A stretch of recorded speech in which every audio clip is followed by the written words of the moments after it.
सांगितलं, हिवाळा येतोय. सगळेच चक्रानुसार पेशंट्समध्ये बदल होत असतील. अगदीच. तर मग थायरॉइडच्या पेशंट्समध्ये सुद्धा हिवाळ्याबद्दल काही असे स्पेसिफिक बदल जाणवतात का? म्हणून खरं तर हा एपिसोड करायचं ठरवलंय. नक्कीच, नक्कीच. संपदा, सुरुवात खूप छान केलीस तू, की तिन्ही ऋतू भारताला अगदी भरभरून मिळालेत. अगदी. पण सध्या आपल्याला जो हिवाळा आणि पावसाळा म्हणजे हां. हिवसाळा म्हणायला हरकत खरंय, नाहीये. खरंय. दोन्ही एकत्रच बघायला मिळतंय राइट. आणि दोन्हीमध्ये थायरॉइड पेशंट्सनी योग्य काळजी घेणं फार महत्वाचं अगदी आहे. बरोबर. तर आता थंडी सुरू झाली असं म्हणूया. अजून तरी Yes. पाऊस नाहीये गेल्या काही करेक्ट, दिवसांमध्ये. करेक्ट. ऑफिशियली थंडी सुरू झालीये. अगदी, अगदी.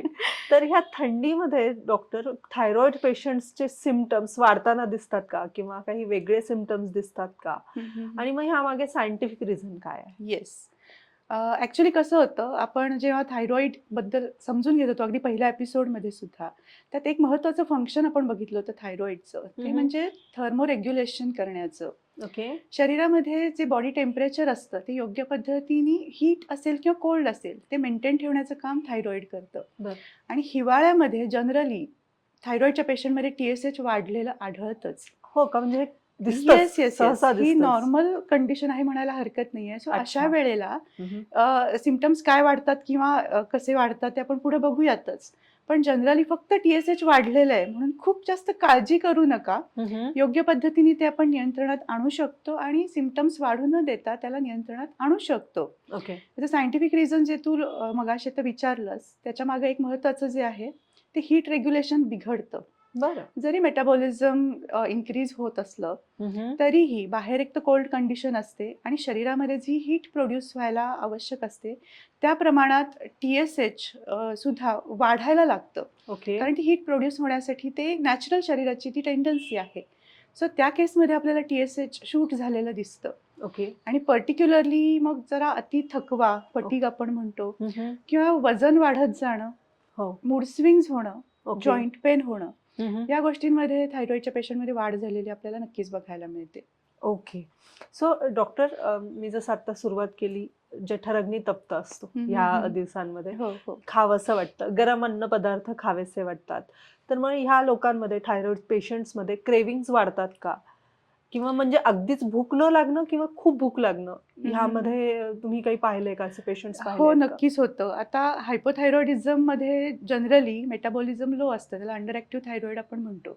त्यामुळे अशा पेशंट्समध्ये भूक मंदच असते. जरी बरं. थंडीचे दिवस असले तरी म्हणावी तशी भूक अ, लागते पण जास्त अन्न जात नाही. बरं. अशी कंडिशन हायपोथायरॉइडिझममध्ये असते आणि हायपरमध्ये त्यांचं मेटाबॉलिझम चांगलं असतं, त्यांना उलट बूस्ट मिळतो. ओके. पण अशा पेशंट्समध्ये ना रेस्टलेसनेस थोडासा जास्त दिसतो. अच्छा. सो जे काही हीट रेग्युलेशन डिस्टर्ब होतं थायरॉइडच्या पेशंट्समध्ये त्यावेळेला मग क्रेविंग्स आपल्याला मॅनेज करणं थोडं अवघड होतं. भूक तर लागलेली असते पण जास्त अन्न जात नाही. मग अशा वेळेला योग्य पद्धतीचा आहार निवडणं जो शरीराला आपल्याला एनर्जी देणार आहे, योग्य पद्धतीने आपली ताकद वाढवणार आहे आणि आपले थायरॉइड हॉर्मोन्स नॉर्मल ठेवणार आहे, ओके. असा आहार निवडणं याच्यावरती भर देणं फार महत्त्वाचं आहे.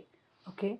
म्हणजे सतत गरम अन्न खाणं योग्य आहे का थायरॉइड पेशंट? सतत गरम अन्न खायची गरज नाहीये, पण ऑफकोर्स तुमच्या आहारामध्ये तुम्ही गरम सूप वापरायचं आहे आणि गरम-गरम अन्न, ताजं अन्न घ्या तुम्ही ताजं कुठल्याही अन्न. सीझनमध्ये, ते राइट, राइट. महत्त्वाचं आहे. ओके. आणि असे पदार्थ वापरायचे गरम वरून नाही आहेत, म्हणजे तुम्ही गॅसवरून उतरवलेले पदार्थ खाल्ले नाही तरी जे शरीरात गेल्यानंतर हीट प्रोड्यूस करणार आहेत असे अन्नपदार्थ तुम्ही घेतले पाहिजेत, जेणेकरून जी शरीराची सिस्टीम बिघडली आहे, हीट शरीरात तयार होण्यासाठी TSH जे वाढवण्याची शरीराची प्रक्रिया आहे त्याला आपण थोडासा मदत करू शकतो एक योग्य पद्धतीचे अन्नपदार्थ घेऊन. ओके. मग त्याच्यामध्ये पर्टिक्युलरली काही थंडीच्या दिवसात जनरली आपण डिंकाचा लाडू खातो. सो आवर्जून खावा, कारण डिंक एक तर बोनची हेल्थ पण सांभाळायला मदत करणार आहे आणि थंडीमध्ये हीट प्रोड्यूस करायला मदत करणार आहे. फक्त जनरली त्याच्यामध्ये जे सुकं खोबरं वापरलं जातं ते आपल्याला टाळायचं आहे. त्याच्याऐवजी तुम्ही ओलं खोबरं वापरू शकता आणि डिंकाचे लाडू एन्जॉय करू शकता. म्हणजे अळीवाचे लाडू पण चालतील? अळीवाचे पण लाडू चालणार आहेत. शेंगदाणा, गुळ शेंगदाण्याचे लाडू चालणार आहेत. ओके. तीळ बेस्ट आहे. तीळ तुम्ही तुमच्या आहारामध्ये अगदी चांगल्या पद्धतीने वापरू शकणार आहात. Okay, great. तुम्ही आता बोलता बोलता म्हणालात की रेस्टलेसनेस वाढतो. ओके. तर मग या रेस्टलेसनेस मध्ये एक्स्ट्रा फूड खाल्लं जातं का? होऊ शकतं आणि अशा वेळेला तू जर म्हणलीस की क्रेव्हिंग्ज होतं, ते हम्म. अनहेल्दी पदार्थांचं क्रेव्हिंग जास्त होतं. हम्म. आणि मग बरेचदा बिस्किट्स म्हणा किंवा मैद्याचे पदार्थ, तळलेले पदार्थ, बरोबर.